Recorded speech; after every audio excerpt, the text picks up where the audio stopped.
Una vez me contaron acerca de un joven que llevó a un amigo a escuchar a un nuevo músico en la ciudad. Te va a encantar, le aseguró a su compañero. ¿Cómo es él?, preguntó su amigo. El joven respondió con entusiasmo en su voz. No se parece a nada que hayas oído antes. Te sorprenderá de lo diferente que es. Todos hemos tenido experiencias como esta. Siempre hay maneras en las cuales personas que admiramos son como otras, pero estas cosas en común no suelen captar nuestra atención. A menudo, lo que nos hace admirarlos más es lo diferente que son de los demás. Y de muchas maneras, lo mismo es verdad acerca de Dios. Todo fiel seguidor de Cristo honra y adora a Dios por todo lo que es y todo lo que hace. Pero lo que con frecuencia eleva nuestro espíritu con asombro es lo gloriosamente distinto que es Dios de todo lo que Él ha creado. Esta es la segunda lección de nuestra serie Creemos en Dios, una serie dedicada a explorar la doctrina de Dios o la teología propia en la teología sistemática. Hemos titulado esta lección ¿Cómo es Dios diferente? En esta lección nos centraremos en lo que los teólogos a menudo han llamado los atributos incomunicables de Dios y cuán gloriosamente diferente Dios es a su creación. En nuestra lección pasada definimos los atributos divinos como las perfecciones de la esencia de Dios reveladas a través de una variedad de manifestaciones históricas.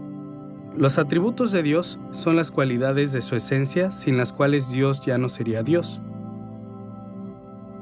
También vimos que los teólogos han hablado comúnmente de dos tipos principales o clases de atributos de Dios. Sus atributos comunicables son aquellas cualidades de la esencia de Dios que la creación puede compartir de maneras limitadas. Sus atributos incomunicables son aquellas cualidades de la esencia de Dios que la creación no puede compartir. En esta lección nos concentraremos en la segunda de estas clases, los atributos incomunicables de Dios. Cómo Él es maravillosamente diferente de su creación. Cuando hablamos de quién es Dios y lo que las Escrituras revelan acerca de Él, lo que llamamos los atributos de Dios, los separamos en comunicables o cosas que son como nosotros, e incomunicables, cosas que son muy diferentes entre Dios y nosotros. ¿Por qué es importante esta distinción? Es importante porque nos ayuda a entender quién es Dios. Dios es distinto.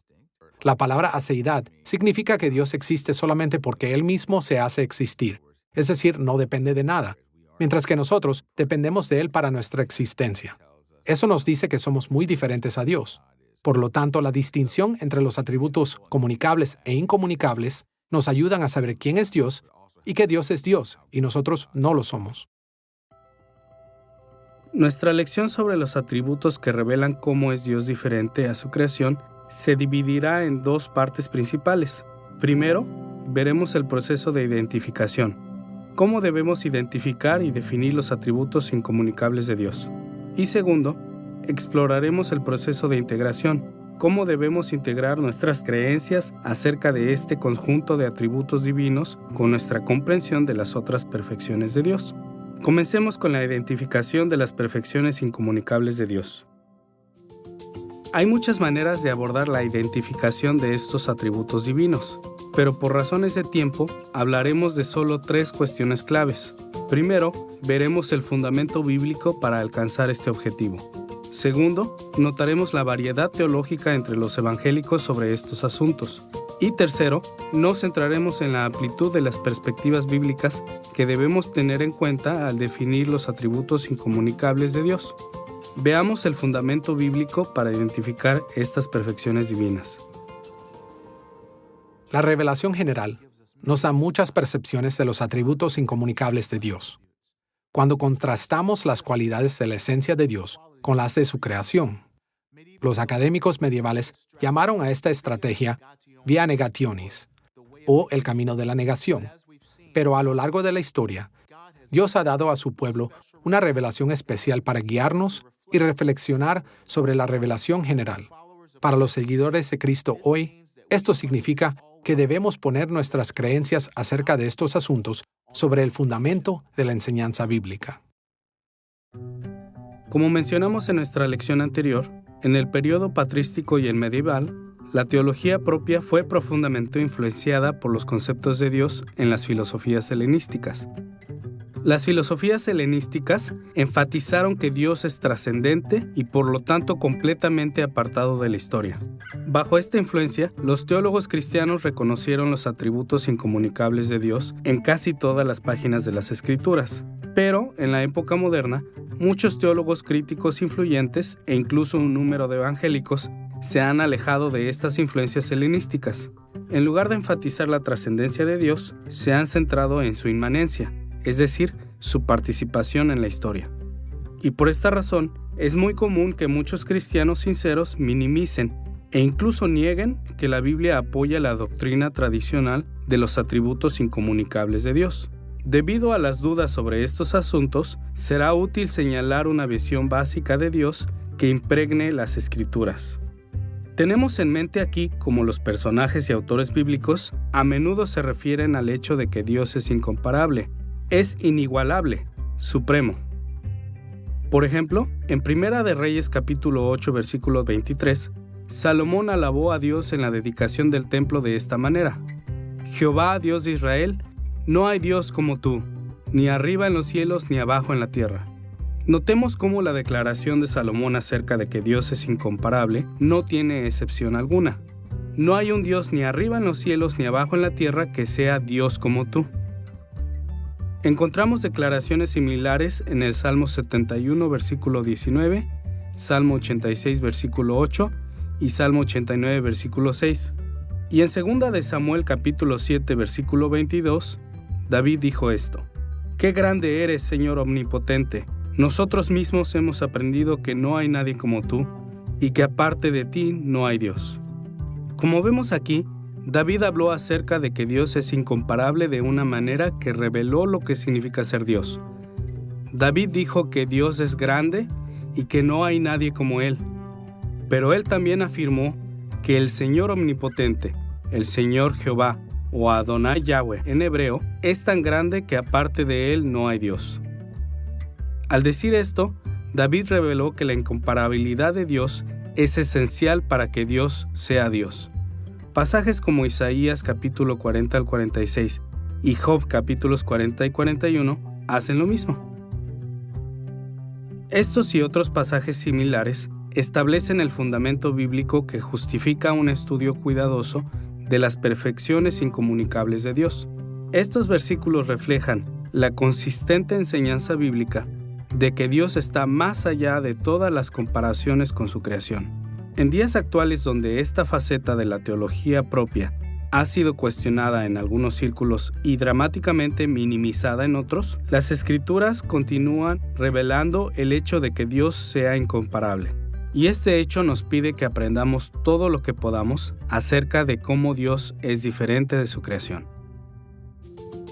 Habiendo señalado el fundamento bíblico para la identificación de los atributos incomunicables de Dios, debemos pasar a un segundo tema, la variedad teológica que existe entre los evangélicos sobre estos asuntos. Las Escrituras no dan una lista completa y autorizada de los atributos incomunicables de Dios, ni siquiera algo que se le parezca. En vez de eso, las enseñanzas bíblicas sobre estos asuntos aparecen aquí y allá de una u otra manera. Por esta razón, la identificación de estas perfecciones divinas es similar a construir vitrales sofisticadamente diseñados a partir de formas y tonalidades que aparecen en diferentes partes de la Biblia. Como podemos imaginarnos, hay muchos procesos complejos que reconocen estas formas y colores catalogándolas y sintetizándolas. Por lo tanto, a pesar de que tenemos muchos puntos de vista en común, no debe sorprendernos que los evangélicos hemos creado diferentes listas de los atributos incomunicables de Dios. Podemos adquirir un sentido de esta variedad teológica de diferentes maneras, pero por conveniencia, veremos 3 documentos históricos de diferentes ramas de la Iglesia protestante. Primero, revisaremos la Confesión de Augsburgo. En segundo lugar, consideraremos la Confesión belga. Y en tercer lugar, veremos el Catecismo Menor de Westminster. Vayamos primero a la Confesión de Augsburgo, escrita en el año 1530. En nuestra lección pasada, señalamos cómo el primer artículo de la Confesión Luterana de Augsburgo resume los atributos de Dios de esta manera. Hay una esencia divina que se llama y que es Dios, eterno, incorpóreo, sin partes, de poder, sabiduría y bondad infinitos. Como podemos ver, este artículo habla de 6 perfecciones divinas. Aunque es una simplificación excesiva, ha sido común asociar los términos poder, sabiduría y bondad con los atributos comunicables de Dios. Estas son cualidades que su creación, y especialmente la humanidad, comparten en una escala humana. Y también ha sido común identificar eterno, incorpóreo, sin partes y el término infinito con los atributos incomunicables de Dios. Estas son las formas en que Dios es diferente de su creación. Teniendo en mente los atributos incomunicables enumerados en la Confesión de Habsburgo, observemos la variedad teológica entre los evangélicos viendo la Confesión belga reformada, escrita en el año 1561. En el primer artículo de la Confesión belga leemos estas palabras: hay un ser espiritual, único y simple, al que llamamos Dios, eterno, incomprensible, invisible, inmutable, infinito, todopoderoso, perfectamente sabio, justo, bueno y fuente superabundante de todos los bienes. Como vemos aquí, junto con señalar que Dios es un ser espiritual, basado en las palabras de Jesús en Juan capítulo 4 versículo 24, la Confesión belga describe a Dios con otros 10 términos. Una vez más, es una simplificación exagerada, pero en general, los teólogos han tratado las designaciones todopoderoso, sabio, justo y bueno como atributos comunicables, porque compartimos poder, sabiduría, justicia y bondad con Dios en una escala humana. Los términos simple, que significa que Dios no está dividido en partes, eterno, incomprensible, que significa que no podemos entender completamente nada acerca de Dios, invisible, inmutable o sin cambio, e infinito, por lo general, han sido tomados como referencias a los atributos incomunicables de Dios. En nuestra discusión sobre la variedad teológica implicada en la identificación de los atributos de Dios, hemos visto cómo la Confesión de Habsburgo y la Confesión belga presentan los atributos incomunicables de Dios. Ahora, pasemos a nuestro tercer documento importante, el puritano Catecismo Menor de Westminster, escrito en el año 1647. En la pregunta y respuesta número 4 del Catecismo Menor de Westminster, leemos esto: ¿qué es Dios? El Catecismo responde: Dios es un espíritu, infinito, eterno e inmutable en su ser, sabiduría, poder, santidad, bondad, justicia y verdad. Después de describir a Dios como un espíritu, el Catecismo Menor enumera 10 perfecciones divinas. Una vez más, veremos más adelante que estas son complejas, pero es común hablar de ser, sabiduría, poder, santidad, bondad, justicia y verdad como atributos comunicables. Y también es común identificar infinito, eterno e inmutable con los atributos incomunicables de Dios. Cuando establecemos estas listas de los atributos incomunicables de Dios una al lado de la otra, podemos ver que no son lo mismo. Los 3 documentos mencionan que Dios es eterno e infinito, pero solo la Confesión belga y el Catecismo Menor afirman que Dios es un ser espiritual o un espíritu y que Dios es inmutable. Solo la Confesión de Habsburgo afirma que Dios es incorpóreo y sin partes. Y solo la Confesión belga dice que Dios es simple, incomprensible e invisible. Como podemos ver en estas comparaciones, los evangélicos han expresado los atributos incomunicables de Dios de diferentes maneras. Pero ¿cuántas diferencias sustanciales reflejan estas listas? Cuando los estudiantes de teología aprenden primero que no todos los evangélicos usan la misma terminología para los atributos incomunicables de Dios, a menudo asumen que creemos cosas muy diferentes acerca de Dios.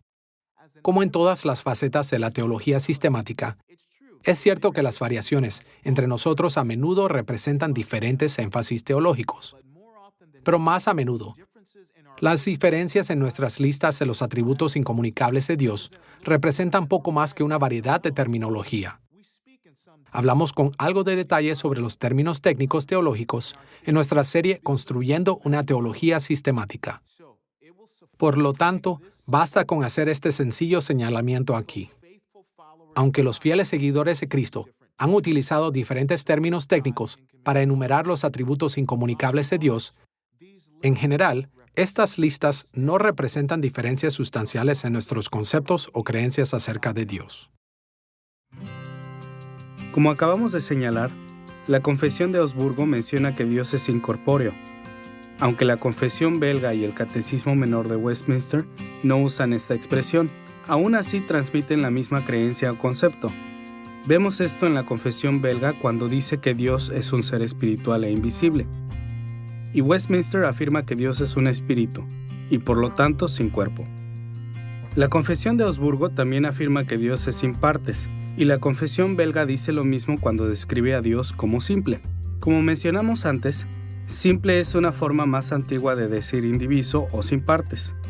Y Westminster cubre este atributo cuando dice que Dios es infinito. No tiene partes porque sus perfecciones no tienen límites. De manera similar, solo la Confesión belga dice que Dios es incomprensible. Pero la Confesión de Augsburgo y el Catecismo Menor de Westminster implican este atributo divino por su uso del término infinito. Como la mente de Dios no tiene límites, no podemos comprenderla.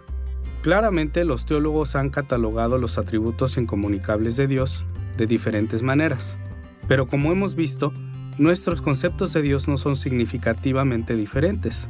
Por lo tanto, siempre debemos mirar más allá de los términos técnicos particulares y enfocarnos en los conceptos o creencias que ellos significan.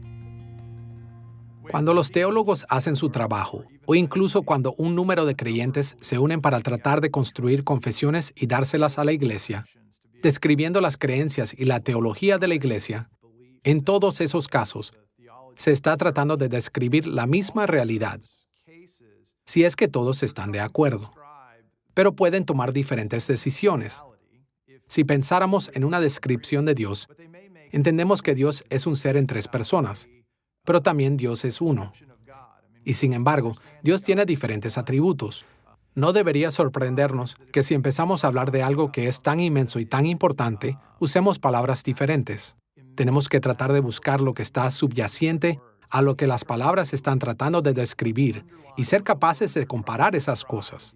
Y lo que puede ser más confuso es cuando dos grupos diferentes de personas usan la misma palabra para describir dos cosas muy diferentes.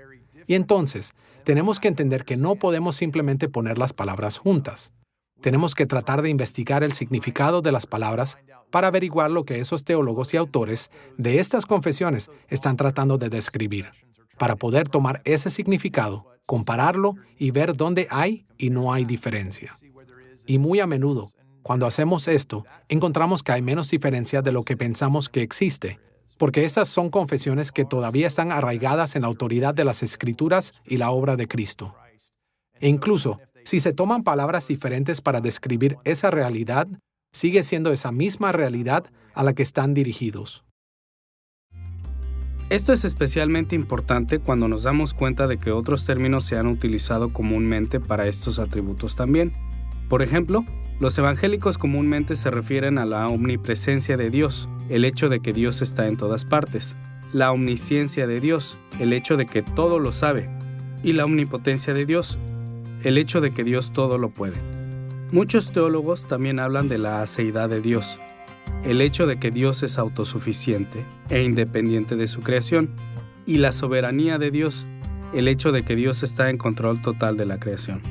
Ciertamente hay desacuerdos sobre algunos detalles de estas doctrinas, pero en general, las diferencias en terminología no representan grandes diferencias de opinión entre teólogos evangélicos bien informados.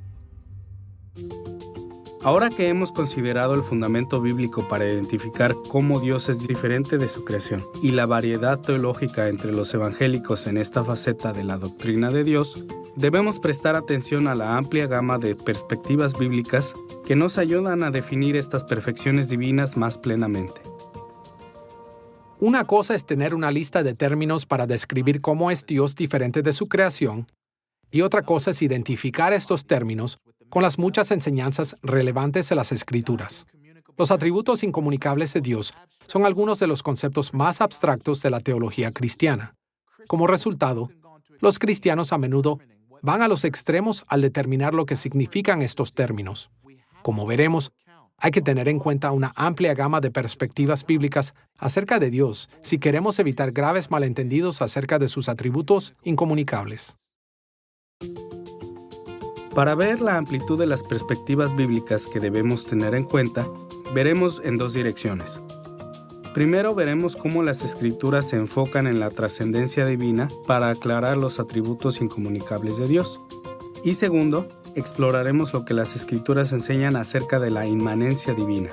Veamos primero la enseñanza bíblica sobre la trascendencia divina. La trascendencia tiene este concepto de estar sobre y más allá. Así que, cuando hablamos de la trascendencia de Dios, lo que estamos diciendo es que Él es, en cierto sentido, una imagen del lenguaje. Estamos expresando la forma en que pensamos en Dios. Estamos pensando en Dios como más grande y más que humano. Así que hablar de la trascendencia de Dios o de la trascendencia divina es describir a Dios como inherentemente en su naturaleza. Dios, no un ídolo simplemente, no un Dios que es manejado por los seres humanos o manipulado mágicamente, sino Dios. Y así, el pensar cuidadosamente acerca de quién es Dios es aceptar que Él es realmente Dios y por lo tanto digno de adoración. Isaías dijo, Santo, Santo, este Dios grande y enorme, el Creador, el amo del tiempo y el espacio, que está más allá de su creación y más allá de la manipulación de los seres humanos, trascendente. Dios en su propia naturaleza inherente. En pocas palabras, cuando hablamos de trascendencia divina, queremos decir que Dios no está restringido por las limitaciones que estableció para su creación. Está por encima y más allá de la creación. Cada lista estándar de los atributos incomunicables de Dios descansa en lo que la Biblia enseña acerca de la trascendencia de Dios. Pero por razones de tiempo y simplicidad, exploraremos el Catecismo Menor de Westminster, pregunta 4, para ilustrar lo que queremos decir. El Catecismo Menor habla de la trascendencia divina, enumerando 3 perfecciones incomunicables. Nos dice que Dios es infinito, eterno e inmutable. Señalemos primero cómo las Escrituras enseñan que Dios es infinito. Muchos cristianos se sorprenden al saber que la palabra infinito no se encuentra en la Biblia. Más bien, es un término técnico filosófico para un concepto que aparece en una variedad de formas a lo largo de las Escrituras. En español, a menudo traducimos la palabra infinito de 2 términos teológicos en latín. El primero es inmensus, que significa inmensurable o incalculable. El segundo es infinitus, que significa interminable o ilimitado. Así que cuando decimos que Dios es infinito, queremos decir que Dios es lo opuesto a su creación finita. Él es inmensurable, incalculable, interminable e ilimitado. En pocas palabras, las perfecciones de Dios no tienen límites. Un número de pasajes bíblicos explícitamente se refieren a las diferentes maneras en que Dios es infinito. Por ejemplo, en Primera de Reyes capítulo 8 versículo 27, Salomón indicó que Dios no puede ser limitado por el espacio cuando declaró que los cielos de los cielos no te pueden contener. Y en Romanos capítulo 11 versículo 33, Pablo indicó que el conocimiento y la sabiduría de Dios no pueden ser medidos cuando él habló de los indescifrables juicios e impenetrables caminos de Dios. Y como el salmista lo puso en el Salmo capítulo 139 versículo 6, Dios es tan grande que el conocimiento de Él demasiado maravilloso, alto es para comprenderlo. Estos y otros pasajes similares indican que es correcto hablar de Dios como infinito en sus perfecciones. La infinidad de Dios es una manera de hablar acerca de la ilimitación de Dios. Vivimos en las coordenadas de tiempo y espacio. Hay una progresión de nuestras propias vidas que toman lugar en el tiempo y en el espacio. Incluso, es difícil de hablar de esas 2 coordenadas en lo abstracto. Y así, Cuando hablamos de la infinidad de Dios, estamos tratando de articular o de comunicar que Dios no está limitado de la misma manera que nosotros, por el tiempo y por el espacio. Por lo tanto, la existencia temporal de Dios, o existencia espacial, es una especie de mal uso de categorías. Dios, en un sentido, y de nuevo, estamos usando el lenguaje para hablar de una experiencia más allá de nuestra propia experiencia. En este sentido, Él está fuera del tiempo, pero aún así estamos usando el lenguaje espacial para hablar del tiempo. Así que hablar de la infinidad de Dios, es decir, que Dios no está limitado en las formas en que nosotros estamos limitados. Además de afirmar la trascendencia divina al revelar las formas en las que Dios es infinito, las Escrituras también se refieren directamente a la idea abstracta de que Dios es eterno. Nuestra palabra en español eterno se usa a menudo para traducir los términos bíblicos ad, olam y ocasionalmente natzak en el Antiguo Testamento y aion y aionios en el griego del Antiguo Testamento o Septuaginta y en el Nuevo Testamento. Por supuesto, estos términos también se aplican a las facetas de la creación, pero no en el mismo sentido que se aplican a Dios. La creación es temporal, limitada por el tiempo de muchas maneras diferentes, pero Dios no lo es. Dios es eterno en el sentido de que las perfecciones de Dios no están sujetas al tiempo. Varios pasajes bíblicos hablan de diferentes dimensiones de la eternidad de Dios. Por ejemplo, Primera de Timoteo capítulo 1, versículo 17, habla de Dios como el gobernante eterno. Ahí dice: por tanto, al Rey eterno, al único Dios, sea honor y gloria por los siglos de los siglos. En Apocalipsis capítulo 4, versículo 8, hay alabanzas a Dios como eterno cuando las criaturas celestiales lo llaman el que era y el que es y el que ha de venir. Y segunda de Pedro capítulo 3, versículo 8, habla de cómo Dios trasciende toda la historia cuando dice: para el Señor, un día es como 1000 años, y 1000 años como un día. Estos y muchos pasajes similares dejan en claro que las perfecciones de Dios son eternas. La Biblia a menudo habla de Dios como eterno.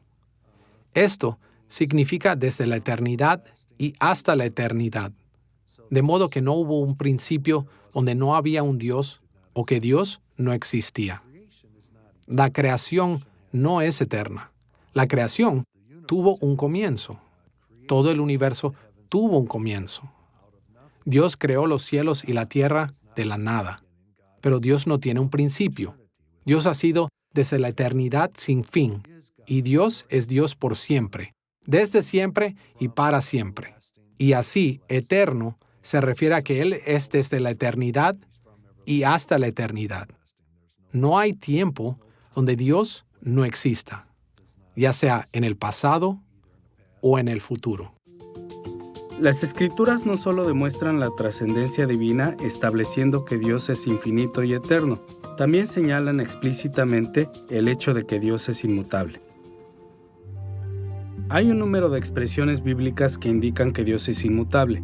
El verbo hebreo shana significa cambiar. El verbo naham significa cambiar la mente. Y el sustantivo griego del Nuevo Testamento para la ge significa cambio o variación. La experiencia común y la Biblia aclaran que todo en la creación es, hasta cierto nivel, cambiable. Pero cuando estos términos se aplican a Dios, estos hablan de otra manera en la cual Dios es sorprendentemente diferente de su creación. Según la Biblia, las perfecciones de Dios no pueden cambiar. Dios mismo dijo que era inmutable claramente en Malaquías capítulo 3, versículo 6. En este versículo, Él contrastó su propia constancia con la inestabilidad del compromiso de Israel al afirmar: porque yo, Jehová, no cambio. Números capítulo 23, versículo 19, contrasta a Dios con los seres humanos, diciendo que Dios no es hombre para que mienta. Y en Santiago capítulo 1, versículo 17, Santiago aseguró a su audiencia de la consistencia de Dios, describiéndolo como el Padre de las luces, en el cual no hay mudanza ni sombra de variación. Estos pasajes y similares describen a Dios como alguien que es inmutable. Dios no cambia, y eso viene específicamente de la Biblia en muchos lugares. Pero es más obvio cuando dice: Jesucristo es el mismo ayer, hoy y por los siglos. La Biblia es clara de que Dios no cambia y, sin embargo, describe cosas que parecen cambiar. Por ejemplo, cuando estamos hablando de la ley de Dios, la Biblia no indica que Dios con el tiempo se vuelva un poco más suave. Dios no baja a sus estándares.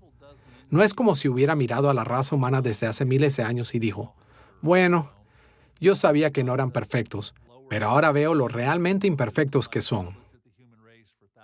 Así que no tienen que vivir de acuerdo con los mismos estándares. Esas cosas nunca cambian. Lo que Dios le dijo a Moisés en el monte Sinaí y lo que Dios ha revelado a través de las Escrituras sigue siendo lo mismo. Estamos sujetos al mismo estándar, lo cual sería muy atemorizante si no fuera por el hecho de que el mensaje del Evangelio tampoco cambia. Dios siempre ha amado su creación y específicamente, muy decididamente, amó a los seres humanos lo suficiente como para que Él viniera al mundo para hacer una diferencia en nuestras vidas, para cambiarlas de manera que no seamos enviados al infierno para siempre y podamos vivir con Él en el cielo eternamente. La inmutabilidad de Dios es una advertencia para nosotros por un lado y por el otro un gran consuelo. Cuando consideramos tanto la revelación general como las Escrituras, es difícil negar que Dios trasciende a su creación en las tres formas siguientes. La creación es finita, pero Dios es infinito. La creación es temporal, pero Dios es eterno. La creación es cambiante, pero Dios es inmutable. Sin embargo, tenemos que tener cuidado aquí. Términos como infinito, eterno e inmutable son tan abstractos que pueden ser fácilmente malinterpretados. Por ejemplo, muchos estudiantes principiantes de teología van a un extremo. Actúan como si los atributos incomunicables de Dios formaran una barrera impenetrable entre Dios y su creación. A pesar de muchas enseñanzas bastante evidentes de lo contrario, tanto en las Escrituras como en la teología sistemática, algunas personas solo ven la trascendencia de Dios. Ellos se convencen de que debido a que Dios es infinito, eterno e inmutable, no puede entrar y comprometerse en un mundo finito, temporal y cambiante. Muchos argumentan, por ejemplo, que debido a que Dios tiene conocimiento infinito, Dios nunca investiga las circunstancias, pero las Escrituras frecuentemente dicen lo contrario. Por ejemplo, en Génesis capítulo 18 versículos 20 y 21, Dios envió espías angelicales para investigar el pecado de Sodoma y Gomorra. De manera similar, algunas personas sostienen que, debido a que Dios es eterno, Dios nunca espera reaccionar a la obediencia y desobediencia humana. En realidad, lo hace con bastante frecuencia. Por ejemplo, Deuteronomio capítulo 8 versículo 2 nos dice que Dios esperó para juzgar a Israel en el Éxodo hasta después de que habían fallado sus pruebas de obediencia. Además, muchos sostienen que debido a que Dios es inmutable, Dios nunca responde a las oraciones. Pero Dios responde a la oración a lo largo de toda la Biblia. Vemos esto en lugares como Éxodo capítulo 32 versículo 14. Después de que Dios declaró que iba a destruir a los israelitas a los pies del monte Sinaí, Él respondió a la oración de Moisés y se abstuvo de destruir a su pueblo. Entonces, ¿cómo estos evangélicos reconcilian sus opiniones de los atributos incomunicables de Dios con estas y otras enseñanzas similares de las Escrituras? Desafortunadamente, con demasiada frecuencia, ellos tratan las referencias bíblicas a los compromisos de Dios con su creación como simples apariencias. Desde este punto de vista, Dios no se involucra realmente con su creación, solo nos da la impresión de que lo hace. Pero cuando concebimos los atributos incomunicables de Dios en formas que disminuyen la realidad de su participación con la creación, atacamos el corazón de la fe bíblica. ¿Qué podría ser más importante en las Escrituras que el hecho de que Dios está plenamente y genuinamente comprometido con su creación finita, temporal y cambiante? ¿Qué podría ser más importante para todos nosotros que la realidad de que Dios interactúa con nosotros? Para evitar estos serios malentendidos, debemos considerar siempre el alcance completo de las perspectivas bíblicas sobre los atributos incomunicables de Dios. Hemos visto cómo las Escrituras se refieren a la trascendencia divina. Ahora veamos cómo afirman también la inmanencia divina. En general, la inmanencia divina se refiere a la realidad de la participación de Dios con su creación. De hecho, la Biblia dedica mucho más tiempo a la participación inmanente de Dios en el mundo que a su trascendencia. Veamos esto en las muchas maneras en que las Escrituras relatan las manifestaciones históricas de Dios. Las manifestaciones históricas son las formas en las que Dios se involucró en el despliegue de la historia bíblica. Las Escrituras nos dan muchas descripciones de Dios. Estas revelan una variedad de sus nombres y títulos, ofrecen innumerables metáforas y símiles para Dios, y reportan una serie de sus acciones. En algunos casos, las Escrituras se enfocan en las manifestaciones históricas de Dios de corto plazo. En otros casos, reflejan sus manifestaciones históricas de largo plazo. Se ocupan de las actividades de Dios en su tribunal celestial y en la tierra. Revelan cosas acerca de sus interacciones con el mundo espiritual y con el mundo físico, con grandes grupos de personas y con grupos más pequeños, con familias e incluso con individuos. Desafortunadamente, algunos cristianos bien intencionados han malinterpretado el énfasis de la Biblia en la inmanencia divina.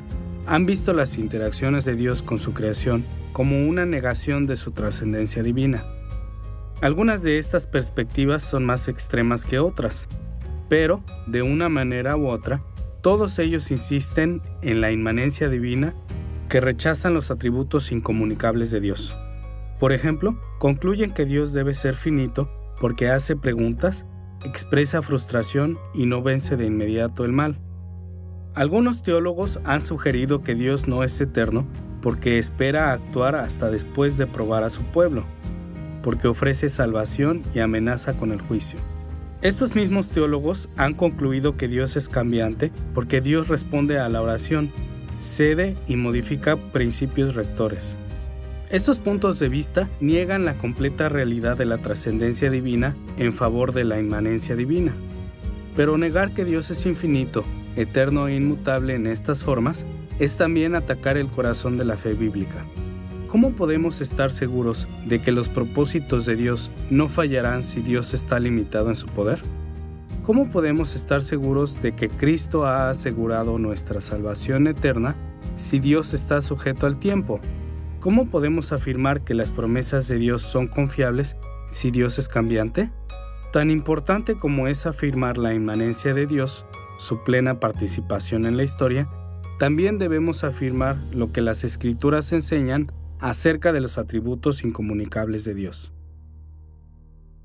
Para entender los atributos incomunicables de Dios, debemos mantener firmemente toda la gama de perspectivas bíblicas sobre la trascendencia de Dios y su inmanencia. Esto no es fácil de hacer porque rápidamente alcanzamos los límites de nuestras habilidades humanas para penetrar los misterios de Dios. Como con muchos otros temas difíciles, como la Trinidad y las dos naturalezas de Cristo, nos encontramos cara a cara con las verdades acerca de Dios que están más allá de nuestro alcance. Pero en el análisis final, las Escrituras nos llaman a adoptar tanto la trascendencia de Dios como su inmanencia. Nosotros apoyamos la plena realidad de las perfecciones incomunicables de Dios y la plena realidad del compromiso de Dios con su creación. El Salmo capítulo 115, versículo 3, resume en breve este punto de vista bíblico cuando dice: Nuestro Dios está en los cielos, todo lo que quiso ha hecho. Observemos cómo este pasaje ve la trascendencia de Dios, el hecho de que Dios está en el cielo como base sobre la cual podemos estar seguros de que Él hace lo que le agrada en la creación. Por misterioso que sea, Dios es infinito, pero esto no significa que Él no esté involucrado con lo finito. Desde el punto de vista bíblico, es precisamente porque Dios es infinito que puede entrar plenamente en el reino de lo finito como Él lo desee. Dios es eterno, pero esto no significa que esté fuera del tiempo. Más bien, su eternidad es la razón por la cual Él puede participar dentro del tiempo de cualquier manera que Él elija. Dios es inmutable, pero esto no significa que esté ausente de la esfera del cambio. Es precisamente porque Dios es inmutable en todas sus perfecciones que Él se involucra con su creación cambiante a su antojo. Como hemos visto, debemos adoptar toda la amplitud de las enseñanzas bíblicas sobre la trascendencia e inmanencia de Dios si queremos obtener una comprensión adecuada de los atributos incomunicables de Dios. Los teólogos no solo hablan de la trascendencia de Dios, de lo elevado y exaltado que es, sino también de la inmanencia de Dios, de la cercanía de su presencia. Dios está muy cercano a nosotros e íntimamente involucrado en lo que está sucediendo en el mundo. Vemos esto supremamente en Jesucristo y en su encarnación, donde el Hijo invisible de Dios se hizo visible en forma de carne humana y, de hecho, entró en nuestra situación humana. También vemos la inmanencia de Dios en la cercanía de la presencia de Dios, el Espíritu Santo. Y esto es uno de los misterios del ser y el carácter de Dios. Él es tanto trascendente, muy por encima de nosotros, como también inmanente, muy cerca y junto de nosotros. Mientras consideramos cómo Dios es diferente de su creación, hemos explorado la identificación de sus atributos incomunicables. Ahora, estamos listos para pasar a nuestro segundo tema principal en esta lección, la integración de los atributos incomunicables de Dios con sus otras perfecciones. Es costumbre que los teólogos sistemáticos distingan entre los atributos incomunicables y comunicables de Dios. Pero muchos han cuestionado cuán útil es realmente esta distinción. Las Escrituras no separan estos atributos divinos en clases. De hecho, como estamos a punto de ver, los autores bíblicos trataron todos los atributos divinos como estrechamente interconectados. Por lo tanto, si queremos saber cómo Dios es diferente de su creación, necesitamos ver que Él es diferente de nosotros en todos sus atributos. En otras palabras, Dios es trascendente, más allá de la comparación, no solo en algunas, sino en todas las facetas de su esencia divina. Exploraremos la integración de los atributos incomunicables de Dios con sus otras perfecciones en 3 pasos. Primero, consideraremos el fundamento bíblico para integrar los atributos de Dios. Segundo, notaremos la variedad teológica entre los evangélicos sobre estos asuntos. Y en tercer lugar, exploraremos la amplitud de las perspectivas bíblicas necesarias para integrar todos los atributos de Dios. Comencemos con el fundamento bíblico para explorar la integración de los atributos de Dios. La integración de los atributos de Dios concuerda con la antigua doctrina cristiana de la simplicidad de Dios. Dios no es simple porque sea fácil de entender. Cuando los teólogos hablan de la simplicidad de Dios, tienen en mente que la esencia de Dios no es un compuesto, no está dividida. Como lo expresa el primer artículo de la Confesión de Augsburgo, Dios es sin partes. Y como lo expresa el primer artículo de la Confesión belga, Dios es un ser simple y espiritual.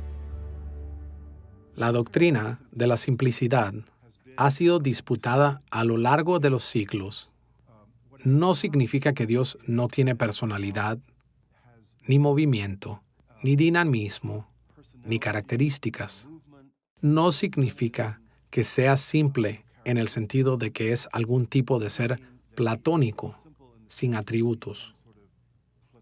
Lo que significa es que, por decirlo así, es un solo tipo de ser. No agrega nada fuera de sí mismo a sí mismo. No está compuesto. Él no es un montón de partes agregadas de la misma manera en que algunos teólogos piensan. Así que, como la Biblia lo dice, Dios es un espíritu. Un espíritu, por definición, es un ser simple, no compuesto, no complejo, no politeísta. Y de nuevo, esto es en última instancia una doctrina muy reconfortante para nosotros, porque significa que nuestro Dios es puro. No es una amalgama de cosas que se pusieron en su ser o que Él compuso. Por lo tanto, no es que Él es simplista o que no tiene interés o intriga o personalidad o amor o atributos, sino que su ser no es una adición de varias partes. Él es espíritu puro. Durante los periodos patrístico y medieval, la influencia de las filosofías helenísticas sobre los principales teólogos cristianos hizo fácil afirmar la doctrina de la simplicidad de Dios. Las perspectivas helenísticas de Dios enfatizaban la unidad o unicidad absoluta de Dios, y este trasfondo llevó a los intérpretes bíblicos a ser muy conscientes de este tema en las Escrituras. Pero en la historia más reciente, a medida que la influencia de la filosofía helenística ha disminuido, varios teólogos destacados han dudado que las Escrituras enseñen la simplicidad o unidad de la esencia de Dios. Por lo tanto, es importante señalar el fundamento bíblico de esta doctrina. Las bien conocidas palabras de Moisés en Deuteronomio capítulo 6, versículo 4, se han usado a menudo para apoyar la creencia en la simplicidad de Dios. Ahí leemos: Oye Israel, Jehová nuestro Dios, Jehová uno es. Los traductores modernos han ofrecido varias traducciones alternativas. El Señor nuestro Dios es un solo Señor.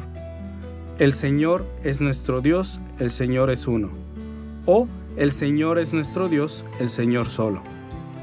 Aquellos que no ven la simplicidad de Dios en este pasaje argumentan que el pasaje llama a que Israel sirva solamente a Jehová en lugar de algún otro Dios. Pero la traducción tradicional de Jehová uno es implica la unidad o unicidad del mismo Dios. Aunque la gramática hebrea apoya ambas posibilidades, hay buenas razones para pensar que Moisés pensó en esto último. Podríamos decir muchas cosas a favor de la traducción tradicional, pero basta con decirlo así. En el libro de Deuteronomio, Moisés llamó a Israel para ser leal a Dios y apartarse de todos los demás dioses. Sabemos que a veces los israelitas fueron tentados a la apostasía total, rechazando completamente al Señor y sirviendo a los dioses de otras naciones. Pero más a menudo, los israelitas cayeron en el sincretismo y mezclaron las creencias y prácticas de otras naciones y religiones con las suyas. Estas otras naciones se refieren a sus dioses como Baales, Astarotes y otros dioses, en plural porque creían que estos dioses estaban divididos, por decirlo así, entre diferentes lugares. Ellos reconocieron a estos dioses de una manera en un lugar y de otra manera en otro lugar.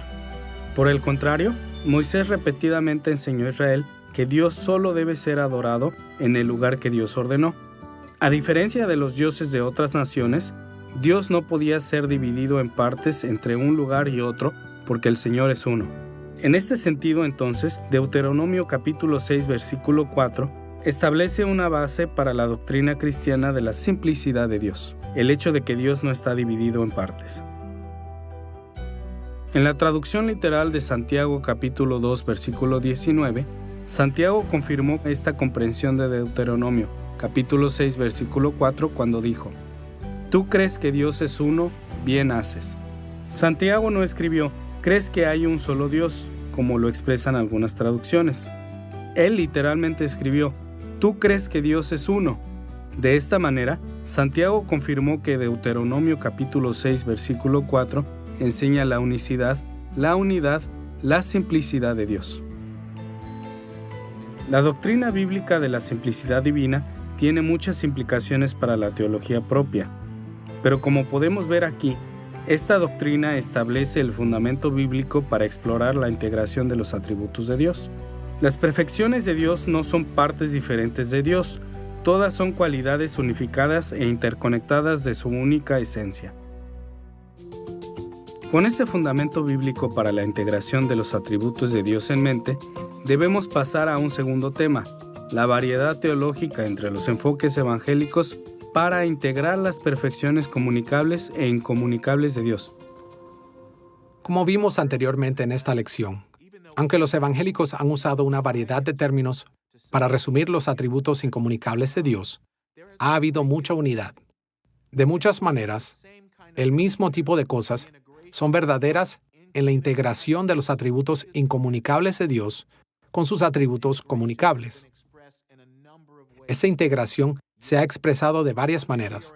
Sin embargo, en un grado u otro, los evangélicos consistentemente han afirmado el valor de integrar estas dos clases de atributos. Para explorar esta variedad teológica entre los evangélicos, volvamos a examinar los tres documentos que mencionamos anteriormente. Primero, examinaremos la Confesión de Augsburgo, luego veremos la Confesión belga, y tercero, pasaremos algún tiempo con el Catecismo Menor de Westminster. Consideremos primero la Confesión de Augsburgo. Recordarán que el primer artículo de la Confesión de Augsburgo se refiere a Dios como eterno, incorpóreo, sin partes, de poder, sabiduría y bondad infinitos. Como mencionamos anteriormente, Los términos eterno, incorpóreo, sin partes e infinito se asocian con frecuencia a los atributos incomunicables de Dios, porque Él es diferente de su creación de estas maneras.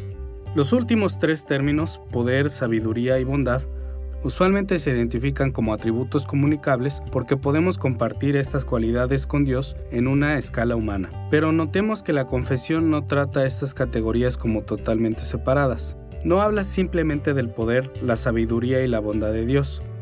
Más bien, añade el adjetivo infinito o immensus en latín. La gramática del texto en latín indica que Dios es infinito en su poder, infinito en su sabiduría e infinito en su bondad.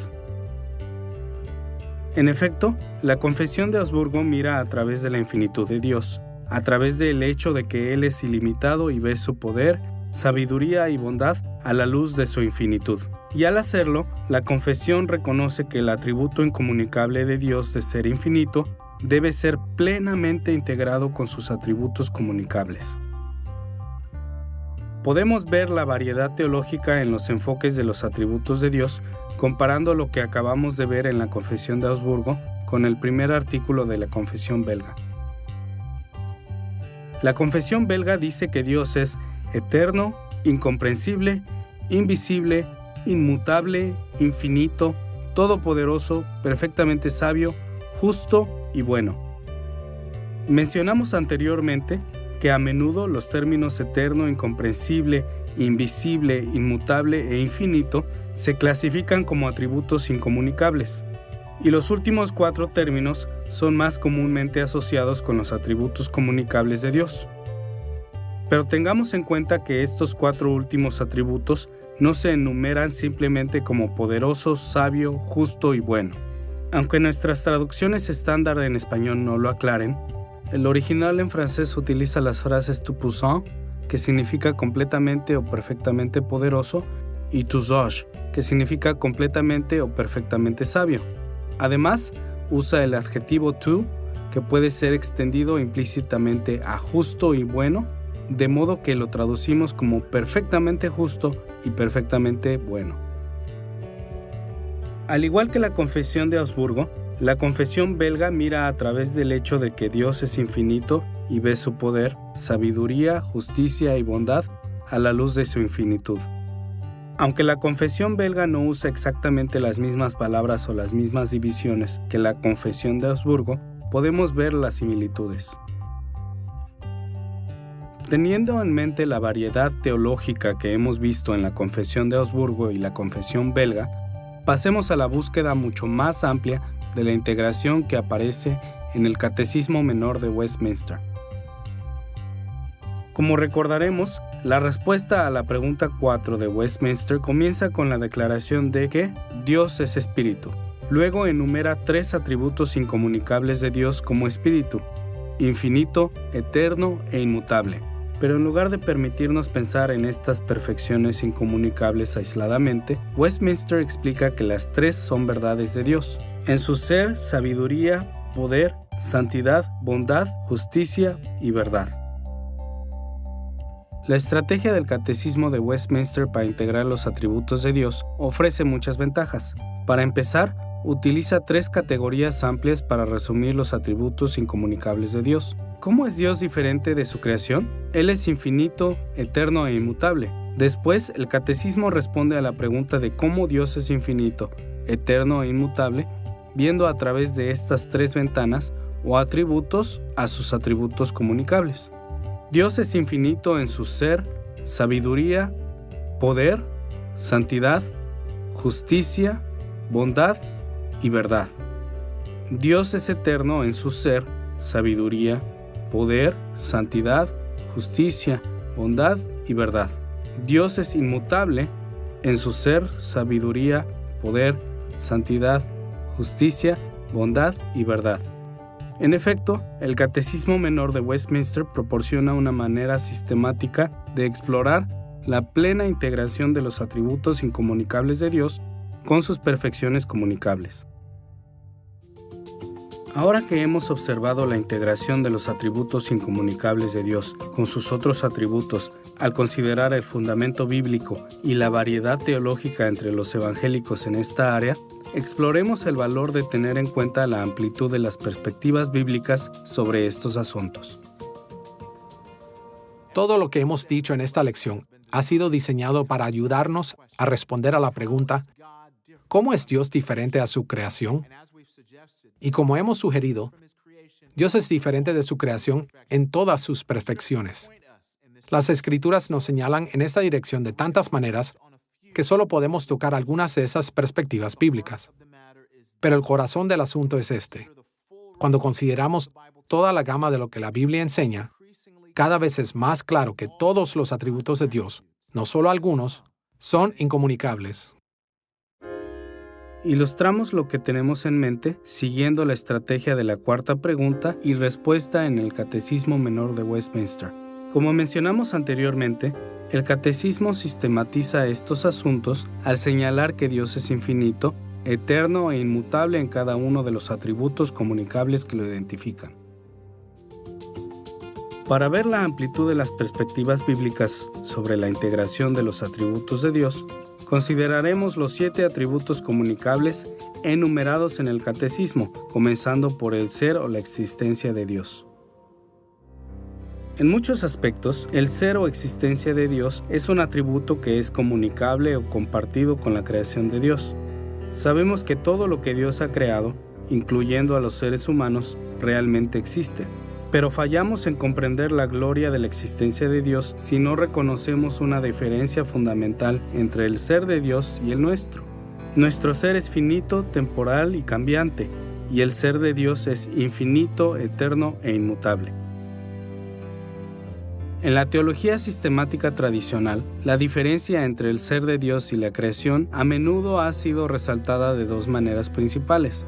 Los teólogos sistemáticos se han referido a la inmensidad de Dios y a su omnipresencia. Por un lado, la inmensidad de Dios es su infinita, eterna e inmutable existencia más allá de la creación. En Primera de Reyes capítulo 8 versículo 27, cuando Salomón dedicó el templo, afirmó una gran presuposición teológica que subraya todo en las Escrituras. Él dijo: «Los cielos de los cielos no te pueden contener, Dios». Dios es diferente de su creación, en que su existencia no se limita en modo alguno a la esfera de su creación. Él existió antes de que hubiera una creación, Él existe sin límites actualmente y Él continuará existiendo más allá de toda la creación para siempre. Por otro lado, la omnipresencia de Dios puede definirse como su existencia en todas partes de la creación. Los teólogos sistemáticos señalan que, a diferencia de cualquier faceta de la creación finita, limitada por el tiempo y cambiante, el ser de Dios está en todos los lugares. Como Dios lo puso en Jeremías capítulo 23, versículo 24, ¿acaso no soy yo el que llena los cielos y la tierra? La creencia en la omnipresencia de Dios es tan básica para la fe bíblica que en Hechos capítulo 17, versículo 28, Pablo estuvo de acuerdo con los poetas griegos en que en Dios vivimos y nos movemos y somos. Y un número de otros pasajes como el Salmo 139, versículos 7 al 10, Isaías capítulo 66, versículo 1 y Hechos capítulo 7, versículos 48 y 49 también tocan la omnipresencia de Dios. El pasaje clásico sobre el cual se construye la doctrina de la omnipresencia de Dios es Hechos capítulo 17, versículos 24 al 28, en el cual Pablo está hablando en Atenas y está asombrado de que Dios sea capaz de alcanzar incluso a esos gentiles paganos. Y parte de lo que él dice es para explicar que Dios no es solo el Dios de los judíos. Dios es el Dios de todas las personas, en todas partes, en todo el mundo. Él presenta algo universal, que abarca todo el cosmos. Y a la par, él hace este comentario acerca de Dios. Dios nunca está lejos de ninguno de nosotros, seamos paganos o creyentes judíos. De hecho, Él es el Dios en quien vivimos, nos movemos y somos. Es decir, Él está en todas partes. El otro pasaje con el que Hechos capítulo 17, versículos 24 al 28 se puede fusionar y sintetizar es con Jeremías capítulo 23, versículos 23 al 24. La idea en ese pasaje es que no podemos alejarnos de Dios. No hay lugar donde esconderse. Podemos correr, pero no podemos escondernos. Y parte de lo que dice Jeremías es, esto es porque Dios llena toda la tierra. Además del ser de Dios, el Catecismo Menor también afirma que la sabiduría de Dios es infinita, eterna e inmutable. En muchos aspectos, la sabiduría es un atributo comunicable de Dios compartido con las criaturas racionales de Dios. Pero cualquiera que sea la medida de sabiduría que poseamos, las Escrituras y la revelación general dejan claro que es limitada, temporal y cambiante. Por lo tanto, una de las formas en las que Dios es diferente de su creación es que su sabiduría es infinita, eterna e inmutable.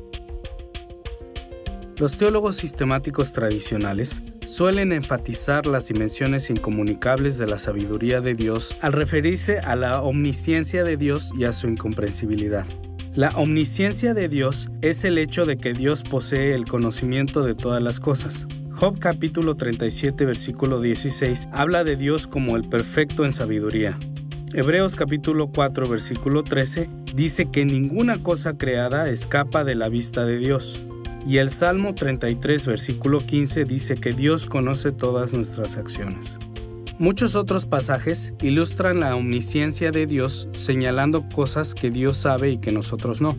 Por ejemplo, en Jeremías capítulo 23, versículo 24, Dios preguntó, ¿podrá el hombre hallar un escondite donde yo no pueda encontrarlo? El carácter incomunicable de la sabiduría de Dios también se enfatiza en la doctrina de la incomprensibilidad de Dios.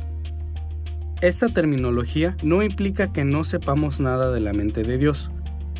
Por el contrario, conocemos porciones de sus pensamientos cuando nos las revela. Pero la sabiduría de Dios es incomunicable en el sentido de que los pensamientos de Dios no pueden ser plenamente conocidos. Como dijo Pablo en Romanos capítulo 11 versículo 33, indescifrables los juicios de Dios e impenetrables sus caminos.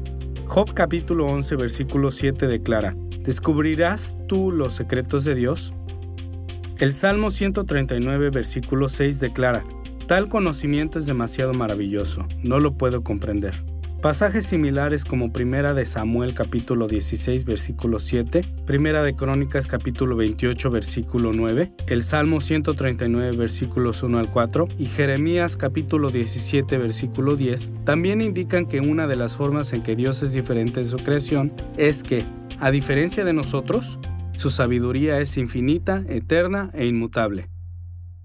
La sabiduría de Dios son los pensamientos trascendentales que residen con Dios y que Él quiere compartir con nosotros. Cuando pensamos en la trascendencia, ese es el tipo de vida que Él quiere que vivamos, pero está más allá de nosotros. Solo por la gracia de Dios podemos alcanzar ese tipo de nivel de vida. Necesitamos los pensamientos trascendentales de Dios y luego su Espíritu Santo viene a vivir en nosotros. Así no solo vivimos, sino pensamos de esa manera y articulamos esto con los demás. Esto es el camino de la sabiduría. En tercer lugar, Dios no solo es infinito, eterno e inmutable en su ser y sabiduría, sino también en su poder.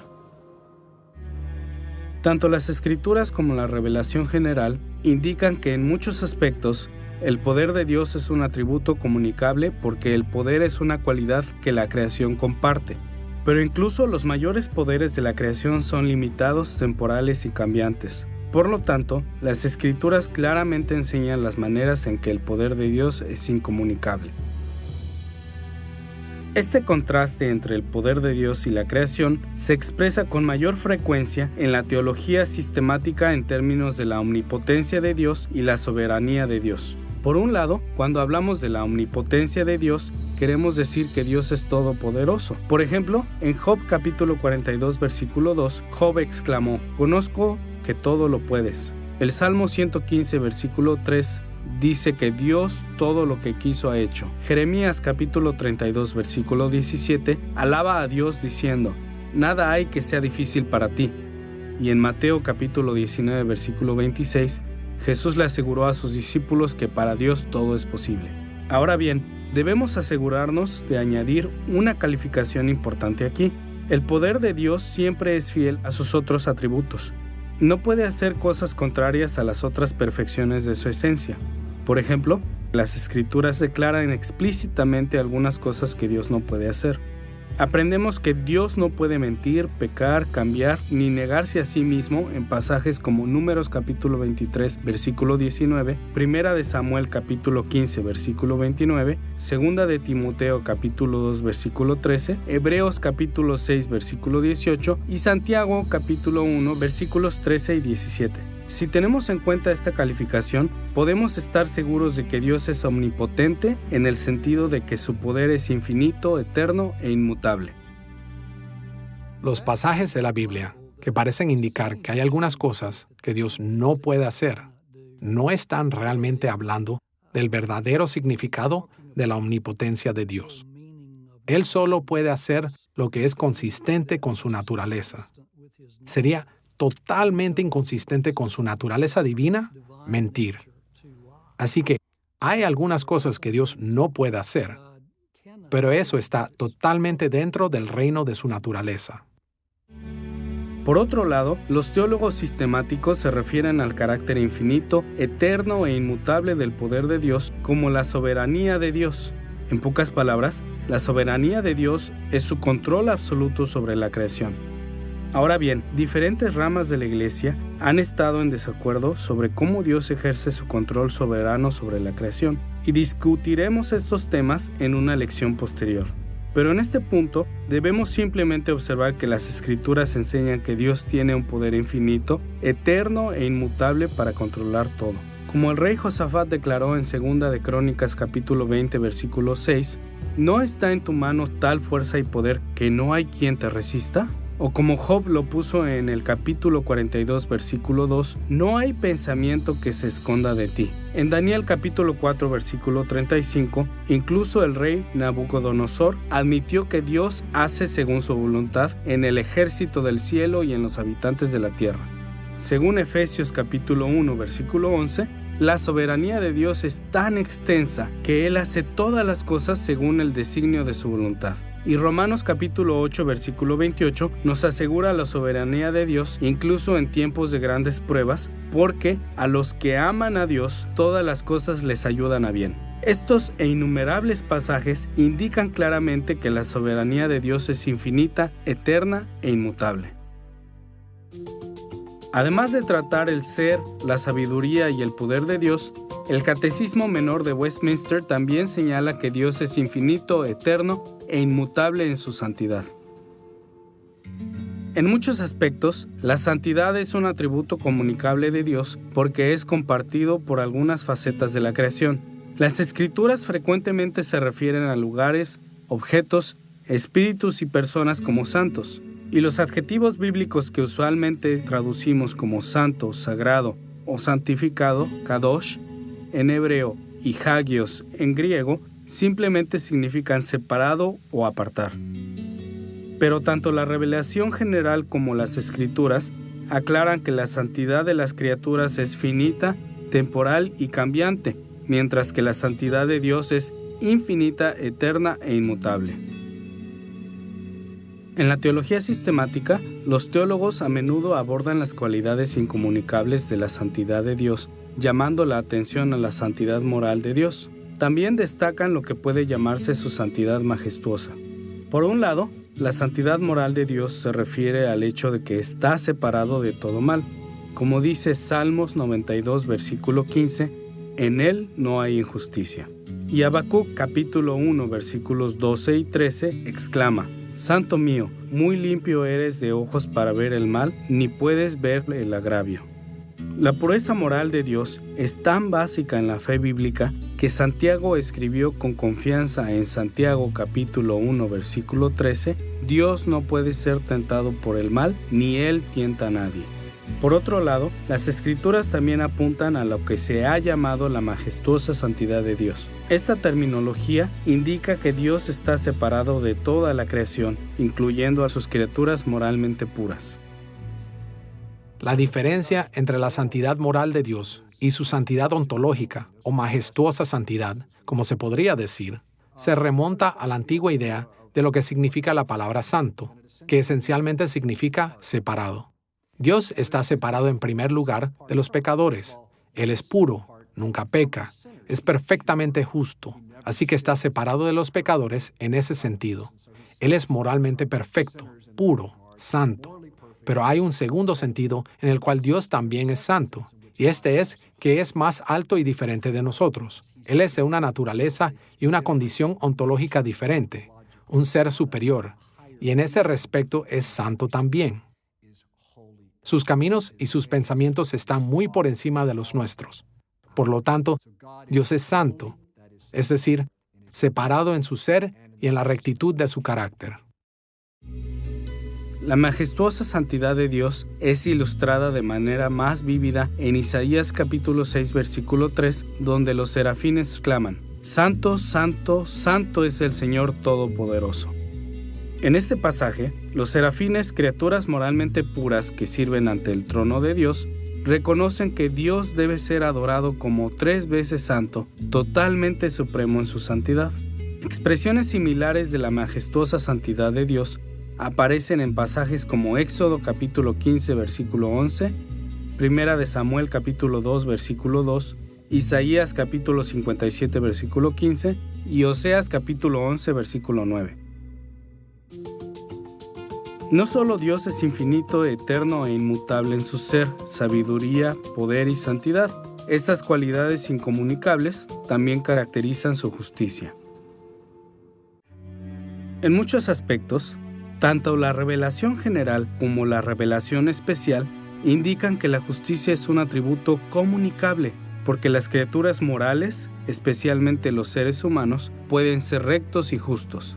El concepto de la justicia de Dios se expresa a menudo por la familia de términos hebreos asociados con la palabra sadik y con la familia de términos griegos asociados con el término dikaiosune. Normalmente traducimos estos términos como rectitud o justicia. Sin embargo, aunque la rectitud y la justicia humana son limitadas, temporales y cambiantes, la rectitud o justicia de Dios es infinita, eterna e inmutable. El atributo de la justicia de Dios es más frecuentemente asociado en las Escrituras con los juicios de su corte celestial.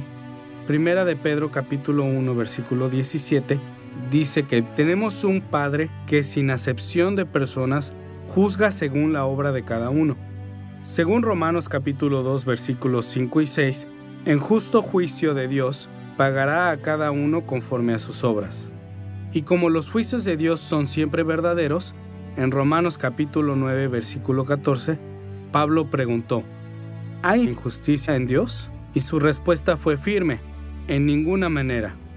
Moisés declaró en Deuteronomio capítulo 32, versículo 4, todos sus caminos son rectitud, justo y recto es Él. Por lo tanto, no es de extrañar que en Juan capítulo 17, versículo 25, Jesús llamó a su Padre Celestial justo o simplemente Padre. Los teólogos sistemáticos han llamado la atención sobre la justicia de Dios centrándose en 2 áreas principales: las justas recompensas de Dios y sus justos castigos. Por un lado, la naturaleza de Dios es conceder justas recompensas por la justicia. Como dice el Salmo 58, versículo 11, hay galardón para el justo porque hay Dios que juzga la tierra. Y Pablo se refirió a la justicia que viene a todos los justificados en Cristo, cuando en 2 de Timoteo capítulo 4, versículo 8, él habló de la corona de justicia, la cual me dará el Señor, juez justo, a todos los que aman su venida. Puede parecer en ocasiones que no hay recompensa por la justicia, pero podemos estar seguros de las justas recompensas de Dios porque Dios permanece infinito, eterno e inmutable en su justicia. Por otro lado, es la naturaleza de Dios conceder castigos justos por el mal. En 2 de Tesalonicenses capítulo 1 versículos 6 al 8, Pablo insistió en que es justo delante de Dios pagar con tribulación a los que no conocieron a Dios ni obedecen al Evangelio de nuestro Señor Jesucristo. Y en Hechos capítulo 17, versículo 31, Pablo llamó al arrepentimiento porque Dios ha establecido un día en el cual juzgará al mundo con justicia por aquel varón a quien designó. De hecho, el justo castigo de Dios contra el pecado fue un pilar de la fe bíblica.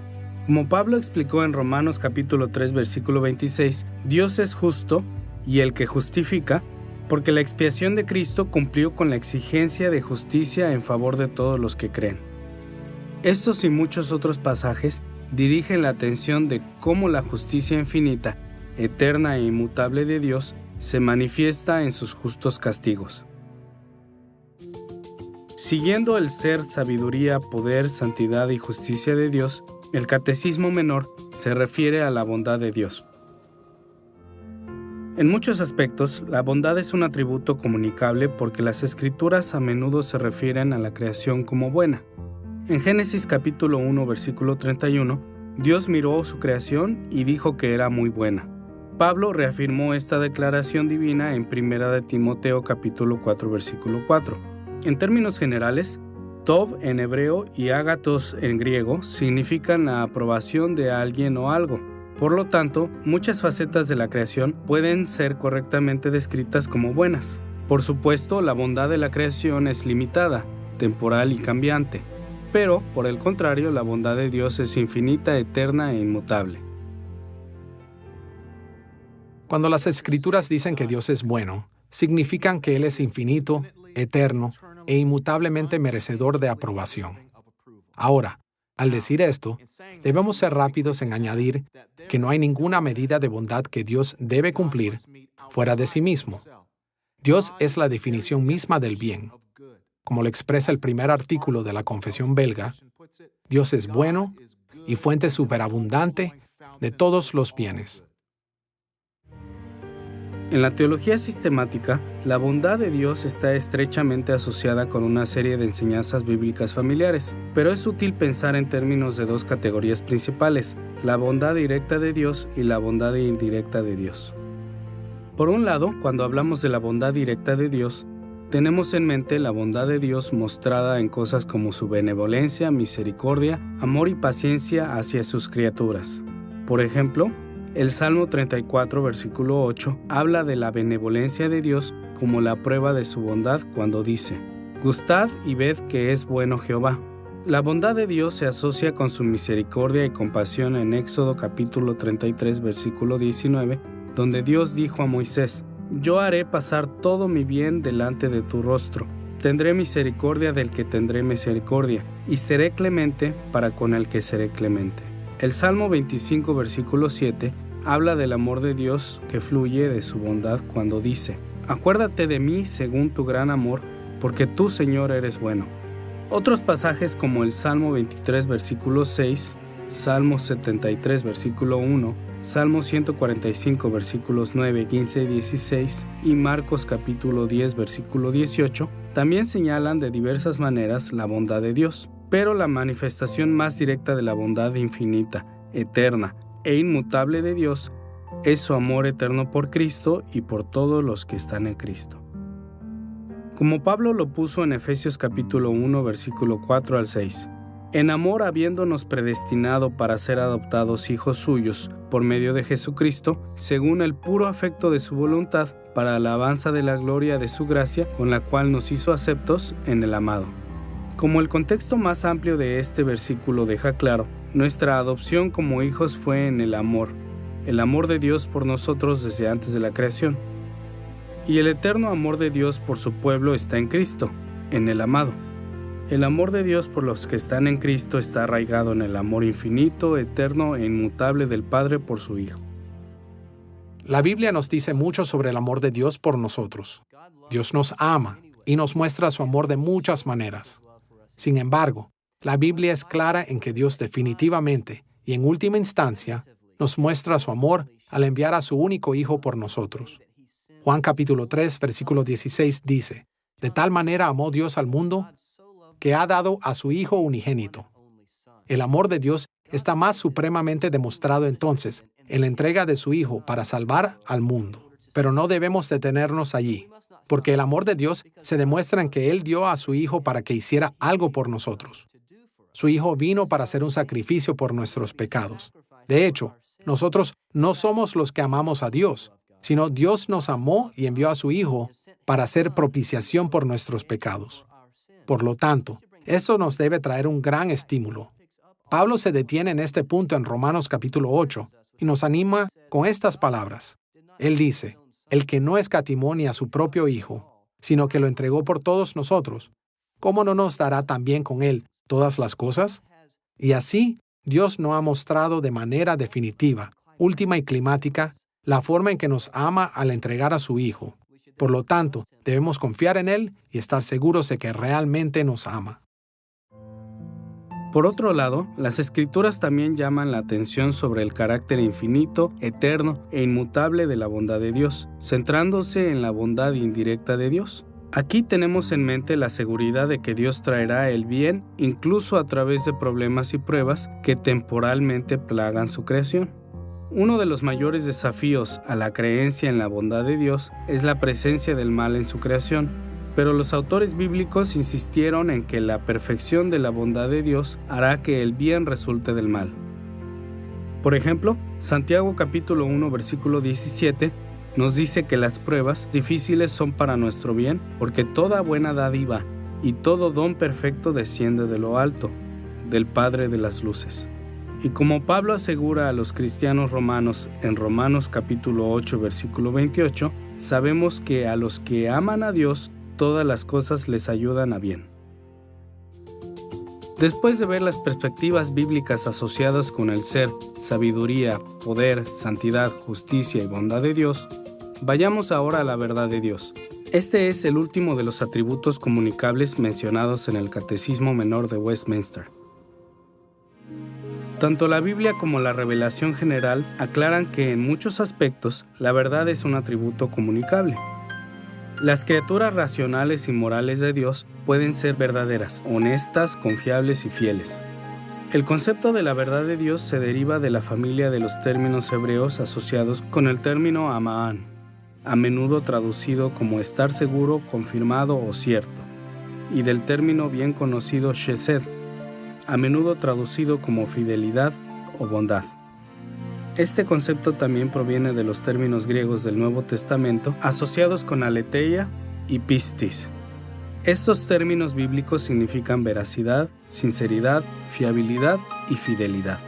Las criaturas de Dios pueden exhibir estas cualidades, pero solo en formas finitas, temporales y cambiantes. Por el contrario, la verdad de Dios es infinita, eterna e inmutable. Pablo reflexionó sobre la calidad incomparable de la verdad de Dios en Romanos capítulo 3 versículo 4 cuando dijo: «Sea Dios veraz y todo hombre mentiroso». En general, los teólogos sistemáticos han destacado este atributo de Dios de dos maneras principales. Dios es la fuente fiel de la verdad y Él es fiel a sus promesas. Por un lado, Dios es alabado como la fuente fiel de la verdad. En el Salmo 119, versículo 43, el salmista habló de las Escrituras como la palabra de verdad de Dios. En este mismo Salmo, en el versículo 142, confiadamente declara: «Tu ley es la verdad». El Salmo 25, versículo 5 es una oración para Dios que dice: «Encamíname en tu verdad y enséñame». En Juan capítulo 8, versículo 32, Jesús les explicó a sus discípulos que si ellos se aferraban a su enseñanza, conoceréis la verdad y la verdad os hará libres. En Juan capítulo 16, versículo 13, Cristo prometió a sus apóstoles que el Espíritu de verdad os guiará a toda la verdad. Y en Juan capítulo 17, versículo 17, Jesús oró al Padre: «Santifícalos en tu verdad, tu palabra es verdad». De estas y otras maneras, las Escrituras aclaran que cuando Dios revela la verdad, es totalmente confiable porque es su misma naturaleza ser fiel y verdadero. Por otro lado, Dios también es infinitamente, eternamente e inmutablemente veraz o fiel a sus promesas. A Dios se le puede confiar en que cumplirá todas sus promesas. Ahora bien, tenemos que tener cuidado aquí. Muchas veces en las Escrituras lo que puede parecer una promesa de Dios es en realidad un ofrecimiento o una amenaza de Dios con condiciones implícitas. Si las condiciones implícitas no se cumplen, el ofrecimiento o amenaza de Dios no se cumple. Pero como Pablo escribió en Tito capítulo 1 versículo 2, Dios no miente. Si Dios hace una promesa, Él la cumplirá. Números capítulo 23 versículo 19, el Salmo 33 versículo 4, Hebreos capítulo 6, versículo 18, y muchos otros pasajes apuntan al fiel cumplimiento de Dios de todas las promesas. No es ninguna sorpresa entonces que Apocalipsis capítulo 3, versículo 14 introduzca al Cristo exaltado como el testigo fiel y veraz, el soberano de la creación de Dios. Solo hemos tocado algunas de las muchas cosas que se podrían decir acerca de esta faceta de la doctrina de Dios. Pero el Catecismo Menor de Westminster nos brinda vislumbres de la amplitud de las perspectivas bíblicas que debemos considerar a medida que aprendemos acerca de las perfecciones incomunicables de Dios. Como hemos visto, las Escrituras no solo presentan a Dios como infinito, eterno e inmutable en algunos sentidos, sino en todos los sentidos. Cada faceta de su esencia está más allá de toda comparación, y en este sentido, todo atributo de Dios es un atributo incomunicable. En esta lección, hemos explorado cómo es Dios diferente de su creación en dos maneras principales. Primero, estudiamos la identificación de los atributos incomunicables de Dios. Examinamos el fundamento bíblico para identificar sus perfecciones, la variedad teológica entre los evangélicos en esta área y la amplitud de las perspectivas bíblicas necesarias para identificar estos atributos. También examinamos la integración de los atributos incomunicables de Dios con todas las otras perfecciones de Dios, considerando el fundamento bíblico, la variedad teológica entre los evangélicos y la gama de perspectivas bíblicas que debemos considerar a medida que seguimos estos procesos. Con demasiada frecuencia, los seguidores de Cristo no reconocen la importancia de pensar cuidadosamente acerca de los atributos incomunicables de Dios. Pero nuestras creencias sobre las formas en que Dios es diferente de su creación son tan vitales para la fe cristiana, que afectan todas nuestras doctrinas, prácticas y actitudes. Muchos pilares de la doctrina cristiana descansan en una comprensión apropiada de las perfecciones incomunicables de Dios. Nuestras actividades diarias están guiadas por estas verdades también. Y nuestras actitudes de humildad, confianza, gozo y adoración ante Dios están profundamente influenciadas por lo que creemos sobre esta faceta de la teología propia. Comprender lo que las Escrituras enseñan acerca de los atributos incomunicables de Dios nos equipa para cada dimensión del servicio fiel en Cristo.